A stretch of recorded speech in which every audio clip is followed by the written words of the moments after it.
It was supposed to be his birthday party, but then my husband, the one who'd been dead for 10 fucking years, strolled in, and he wasn't alone. He had her, his precious Chloe, and their 2 sons right beside him. One of his asshole buddies slapped him on the back, laughing. Ethan, man, that whole playing dead stunt? Genius. Seriously, Hollywood should give you an Oscar for that performance. Remember how Sarah was running around, pregnant and frantic, looking for you? Everyone called her a pathetic, clingy bitch. God, that was hilarious. Ethan scoffed. If she hadn't been so fucking desperate to trap me into marriage, Chloe wouldn't have gotten so devastated she tried to kill herself. She needed to learn what it felt like to be dumped. Unless she gets on her knees and begs Chloe for forgiveness at this party tonight, she and that little bastard she was carrying can forget about ever having my name. He looked so damn smug saying it, like he couldn't wait to see me groveling and sobbing at his feet, but the joke was on him. He had no idea his little death at sea charade fell apart years ago. His bullshit stunts tanked the company stock. We were facing bankruptcy within days. The stress gave his father a massive heart attack. He died right there, full of anger and regret. Before anyone could even call 911. His mother blamed me for everything. She went completely insane, grabbing a knife and lunging at me, and I was 8 months pregnant. The cold steel plunged into my stomach, blood poured out. My baby died right there inside me just before the cops arrived. She threw herself off the balcony, smashed to pieces on the pavement below. They saved me, somehow, and then I married Arthur Ford, the man Ethan owed a fortune to. Our daughter, she's old enough to sass me back now. 1 inch. Ethan, man. You should have seen Sarah back then. She was a total wreck, crying and screaming in the streets like some psycho bitch who got dumped. Seriously, what a desperate loser. She deserved to be alone. Ethan sneered, thinking she could tie me down just because she got knocked up. She needs a reality check. How could someone like her ever compare to my Chloe? Just then, his eyes met mine across the room. He froze for a second, then he stormed towards me. Sarah, what the hell are you doing here? I disappeared for 10 years to get away from you. Why won't you fucking leave me alone? Get the hell out, now. This isn't the place for your drama. People around us started murmuring. Who is that? Getting yelled at like that and she's just standing there? I heard Mr. Ford is introducing his wife tonight. If this clingy psycho ruins it for them, she's gonna pay. Wow, she's got some nerve causing trouble at Mr. Ford's party. No wonder she got dumped. I stared straight at Ethan, my voice cold. You faked your death and vanished.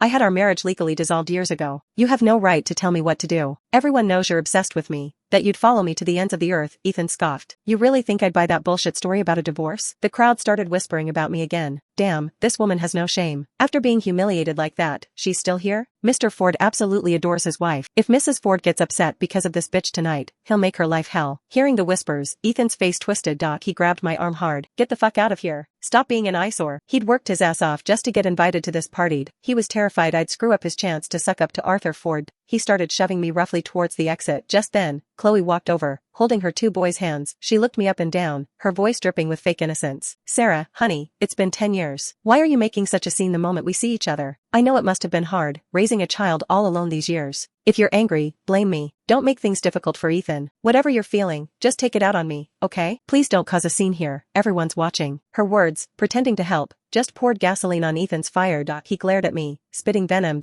He accused me of deliberately starting shit. Looking at those 2 faces, the horror of our wedding night flooded back. That night, I was so excited, waiting for Ethan, ready for our life together. Then his phone rang. It was Chloe, threatening suicide. He didn't even offer an explanation. He just grabbed his jacket and ran out, staying away all night. The next day, the story was all over town. I was a laughingstock, the pathetic girl who threw herself at him. I yanked my arm free from Ethan's grip. My eyes bored into Chloe. Aren't you tired of pretending? Because I'm sick to death of watching your little act. Sarah, I know you don't like me, Chloe whimpered, but I never meant to hurt you. Before she could finish, Ethan pulled her behind him protectively. He glared at me. That's enough. I won't let you bully Chloe. I left back then to teach you a lesson. Looks like you haven't changed one bit. So let me make it crystal clear for you today. Chloe took care of me all these years, she suffered, and she gave me 2 sons. I'm bringing her home to live with me. You better learn your place from now on, or I'll throw you out on your ass immediately. Hearing him, I didn't know whether to laugh or rage. Ethan, I remarried years ago. Who you bring home has absolutely nothing to do with me. Ethan looked shocked for a second, but then he seemed to remember something, and that arrogant smirk returned. Remarried? Stop making shit up. You're just saying that because you're pissed I'm bringing Chloe home. Trying to make me jealous? You think I'm stupid enough to believe that? People around us started laughing out loud. Yeah, right, she remarried? Who the hell would want her? She's probably lost her mind from the shock, talking complete nonsense. Just then, my daughter, Lily, ran up to me. She could tell I was upset, her little face wrinkled with worry. Mommy, who are they? She asked in her small voice. Before I could answer, Chloe's 2 sons swaggered over. The older one shoved Lily hard. Lily fell, scraping her knee on the hard floor. Blood welled up, and she burst into tears. The younger boy stuck his chin out defiantly. Humph, like you could steal our daddy, he sneered. I lunged forward, pushing those 2 brats away from my daughter. As I turned to check on Lily, someone kicked me hard in the lower back. I stumbled forward, catching myself on the floor.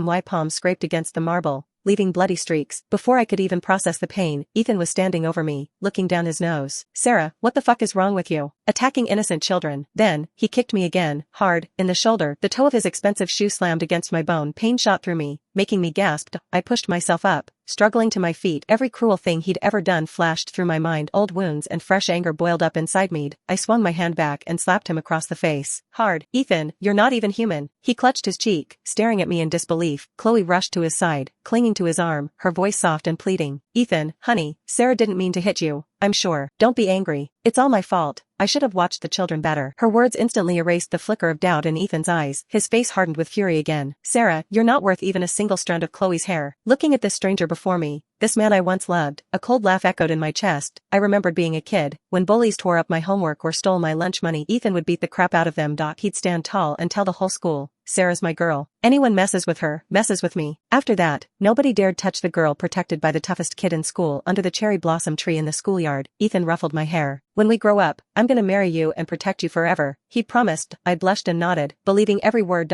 So when our families arranged our marriage, I thought it was a fairy tale come true until our wedding night. That's when I learned about his one true love. Ethan looked like he was about to explode again, but seeing my silence, a flicker of guilt crossed his face. Chloe's eyes filled with tears, ready to spill over. Ethan, she sniffled, Sarah must still love you so much. She just lost her temper for a moment. That's why she went after the kids. Please, just forgive her this once. Whatever guilt Ethan felt vanished instantly, washed away by Chloe's performance. He suddenly snatched a wine glass from a passing waiter's tray and threw the contents right at me. Cold wine soaked through my dress instantly. I stood there, dripping and humiliated. The room erupted in gasps and whispers. You're fucking insane. I spat. I refused to engage with this lunatic any longer. I picked up my crying daughter and turned to leave, but Ethan wasn't finished. He stepped in front of me, blocking my path, his voice a low snarl. Sarah, you apologize to Chloe and the kids right now, then get the hell out of here and crawl back under.